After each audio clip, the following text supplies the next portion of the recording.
Hello. Hello everyone. For today. For date. Today. Naglinis kami ng storage kanina ni Kat. Ano ba yun? Nag-declutter kami ng mga things na nandito sa storage namin pero hindi naman namin ginagamit or iniisip for a year now. So, yung mga bagay na yun, yung iba, tinapon namin or itatapon pa lang namin ngayon.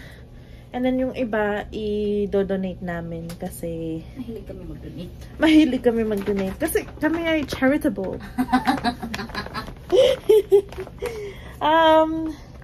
Yeah, yun lang naman.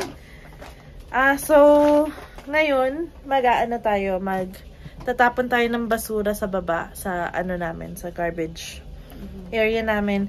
And then afterwards, alis tayo kasi ida-drop off natin yung mga i-donate namin sa Value Village. Marami siya actually. Ayan, ito. These 2 bags right here. And then, yung the rest na yun, nakikita nyo. Yan. Mga yan. Itatapon namin mga papers and stuff. Mga kung ano-ano na hindi namin madodonate. Magagamit din. So, and then after that, pupunta tayo ng chapters. Dun sa my Granville. And we'll see. We'll probably, I don't know. Who knows? But, come with us. Malamig na ngayon sa Vancouver. Medyo hindi na siya sunny actually. Actually, it's pretty late now kasi it's already siguro mga 5 na, no? It's already 5 p.m. Ngayon pa lang kami aalis. But we were productive today. Naka-laundry si Kat, naka-declutter kami, naka-rearrange kami ng storage room. And then, ngayon, naalis kami for a few hours. And then after that, probably just stay home later on. Watch movies. But, anyways, you'll see. Just keep watching us. Okay, wait lang kasi masyado kaming maraming dadalhin. So, here, everything. Ayan. These are the things that we're gonna donate. This is compost.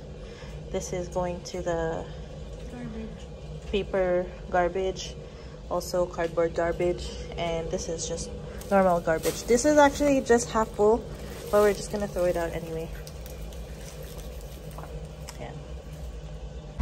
Hey, here's the weather in Vancouver at the moment. A bit windy and traffic. That's the weather also.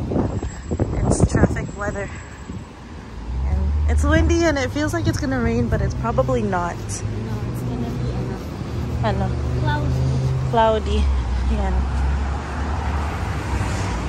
Okay, I'm just gonna go inside the car, load up the donation things, and start driving.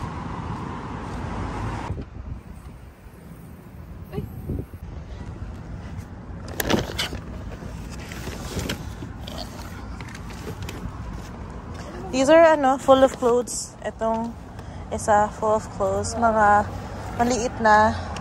This one, we bought it originally for our old chair, but we don't have that chair anymore. You like this one? I actually do like this one.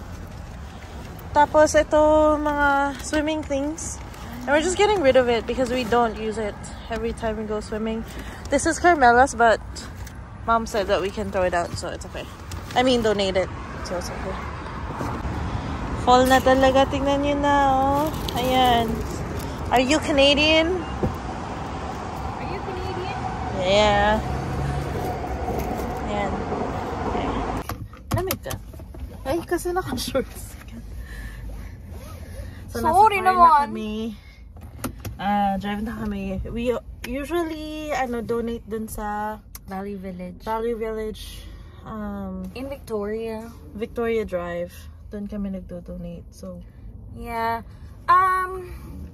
Meron naman dito, may alam kami na parang neighborhood na nilalagay lang nila yung mga stuff nila outside. Tapos, for free na nila binibigay yun. But, in our case, hindi namin magagawa yun kasi wala kaming space sa building namin na pwede namin paglagyan ng mga gamit na gusto na naming ipamigay or true. Hindi na Kasi namin diba, gamit. we can't put anything in the halls dun sa building namin kasi you're gonna have to pay a fine or something. May magsusumbong sa inyo. I don't know, guys. Medyo stricto yung building namin sa mga ganito. So, we can't put it upstairs in our hallway or we can't put it downstairs right outside of the door. So, we have to take it or post it on that Facebook group na parang buy nothing Facebook group. Isa siyang page for parang donating or like giving away things that you're not even using it at your house.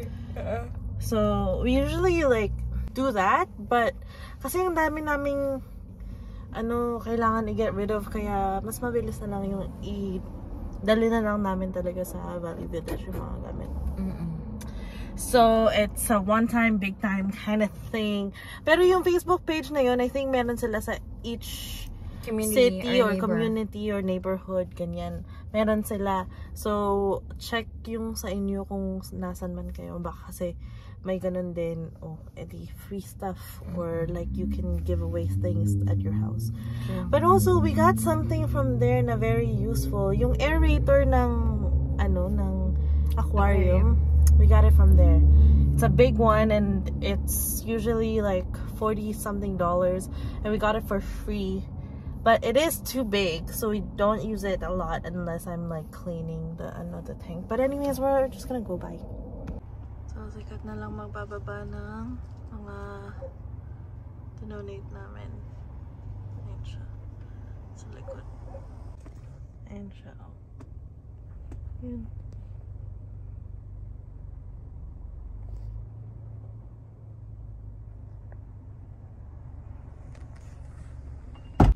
Okay, nandito na tayo sa... So, hello. Hello ulit. Nandito na tayo sa Granville. Marami dito mga shops na parang mukha silang malalaki. And for malaki-laking bahay. Like this store right here. It's a furniture store. Alam niyo, pag may mga furniture store na mga ganyan, naiisip ko, hindi tayo bibili dyan. Kasi, tingnan mo, parang ang mahal ng mga gamit. Anyways, may pottery barn doon na crosses. Tapos, pupunta tayo sa Indigo. Yeah. Sabi ni Siri kanina, Indigo. So, let's go. Let's go to Indigo. Street parking, so we gotta pay. Ay! 7 days a week. Okay.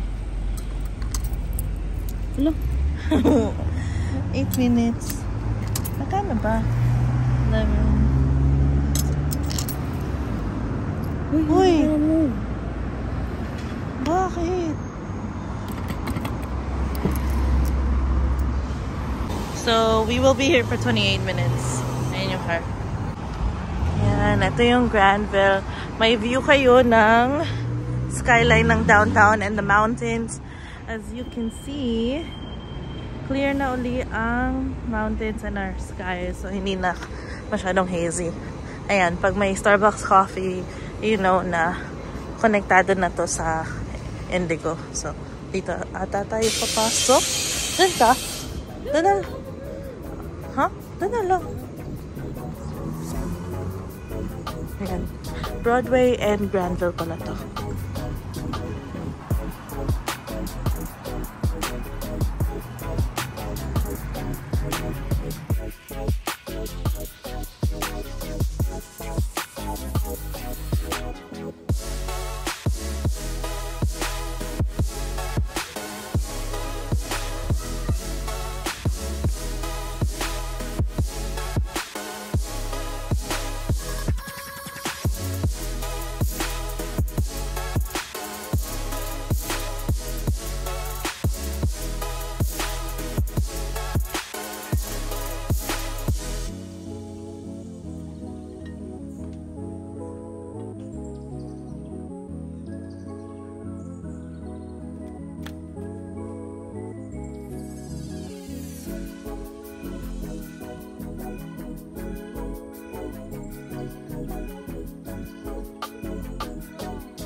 7:56.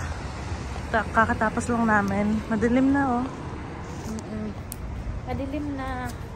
And, pag nakakapasok ka talaga ng bookstore, parang gusto mong bilhin lahat. True. Pero babasahin mo ba lahat? Babasahin na. So, yun na lang. Kasi, yun nga, hindi naman mababasa lahat. So, babasahin na muna yung isa. Saka na babalikan yung isa. Okay, so we're back in the car. Ito pala yung mga nabili namin. So, ako, binili ko Wrong Place, Wrong Time by Gillian McAllister. And then si Kat, her new book is The Guest List by Lucy Foley. Yan lang. Yung before pala na binasa ni Kim, yung author pala, si Lucy din. And then, kanina, habang may fina-follow kasi ako sa Instagram na mga nagre-recommend ng magandang books. And then, sabi ko sa kanya, parang gusto ko yung ano. Tapos, sabi niya, uy, yung author niyan, si ano, yung nabasa niya din. Sabi ko, okay, sige. So, sabi niya, apparently, it's good daw. So, may nagustuhan ako sa baba. Kaso lang, it's so thick. Feeling ko, hindi mo rin tsaka mahal siya. Mahal. Mahal siya na libro. Sabi ko, ito na lang siguro muna kasi, mura. Mura pa siya. $13 lang yon. Tapos, ito, 21. Ito. Yung last book na binasa ko, The Paris Apartment, yung ano. It's pretty good. I think I rate it 8 out of 10. So, okay. Yeah. Ngayon, ang next step natin, maghanap tayo ng snacks. As usual, I am at Rice Yogurt and Kat is going to the alley for a bubble tea. Si Kat, walang nabili na milk tea kasi out of stock and then closed na. So, ngayon, nandito tayo sa Rice Hotdog! Ay, bibili kami ng yung Korean corn dog.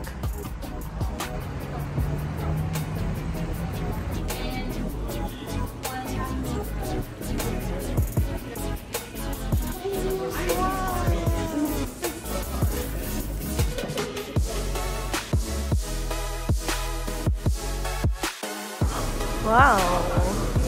Wow.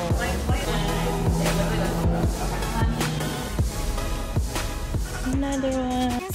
Yung quest natin sa paghahanap ng mainumin. Andito pa rin tayo sa Richmond. Pero kanina, binigyan ako ng option ni Kim kung saan ako gustong pumunta. May nahanap kami yung Tiger Sugar kung saan kami lagi nag-order.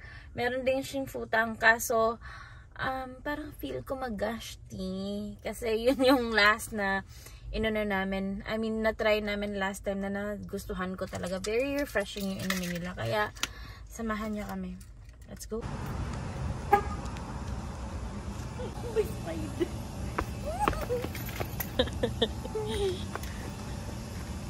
Like a boy. Ito yung gosh tea.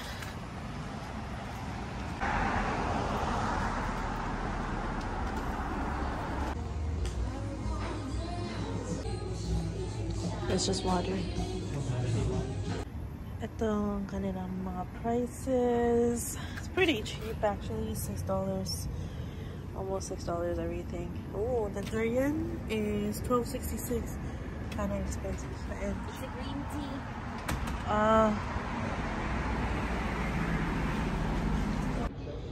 Our last stop is to give our gift to Angelou. It's really late because we forgot, but yeah. That's it for today's video. Please don't forget to subscribe. Yes, and shout out pala kay Ate Ernalyn and also sa Team Soliman. And to all those people who comment on our videos, hello to all of you. And thanks for commenting. That our DM? Yeah, hello. Thank you for all your comments. We actually really appreciate it. And we love reading everything. I always message Kat and I'm like, did you see the comment? Yeah, so hindi lang kami masyado nakakapag-reply kasi minsan nasa work kami. Oh my God, basa na siya. Nasa work kami, pero nababasa namin lahat, guys. Thank you so much, na-appreciate namin yun. Yes! So, hi, Ate Ernalyn and sa pamangkin ni Tita Nancy. Hello. See you on Wednesday!